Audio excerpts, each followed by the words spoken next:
Conseil numéro 30. Pensez l'organisation apprenante, les relations entre groupes, la globalité.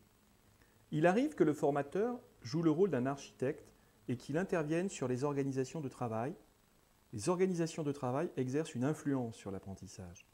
Elles peuvent être organisations apprenantes ou parfois même capacitantes.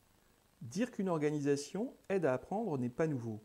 Ce qu'il est plus, c'est la prise de conscience que le travail des salariés peut être organisé pour permettre une mise en œuvre des capacités personnelles et relationnelles, un élargissement de la sphère d'initiative et des perspectives de développement professionnel. Dans le concept d'organisation apprenante, le résultat visé est l'effet formateur du vécu en situation de travail. L'aléa et l'erreur seraient appréhendés comme espace et lieu d'apprentissage. Le désordre serait appelé à changer de statut. D'anomalie à résoudre, à tout prix, il se transforme en occasion d'apprentissage. L'apprentissage se constitue par l'échange entre les équipes et les individus. Les démarches proposées par les formateurs doivent alors se réaliser sur une base pluriprofessionnelle, engager la définition d'objectifs communs et une co-responsabilité dans leur recherche, faciliter progressivement l'élaboration d'un langage partagé. Ainsi, rendre des situations apprenantes nécessite d'échanger des savoirs, mais aussi des démarches et des modes de constitution de ces savoirs par la communication. Celle-ci induit un guidage des activités professionnelles et favorise l'implication stratégique.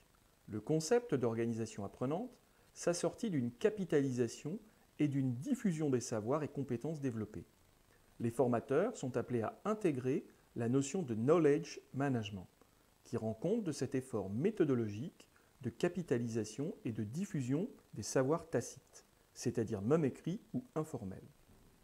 Quant à l'apprentissage organisationnel, il se caractérise par une organisation qui capitalise, stocke, mémorise, diffuse les savoirs, formels ou tacites, produits ou détenus par les individus au niveau de l'organisation.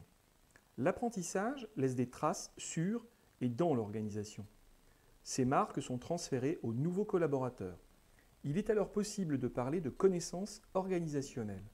D'aucuns évoquent la culture d'entreprise pour désigner cet ancrage des transmissions informelles de manières de faire et de réflexes acquis. Ces réflexes épousent souvent la forme d'usage collaboratif ou de répartition du travail. Détecter, développer et conserver de nouvelles compétences ne passe pas exclusivement par des formations extérieures aux organisations.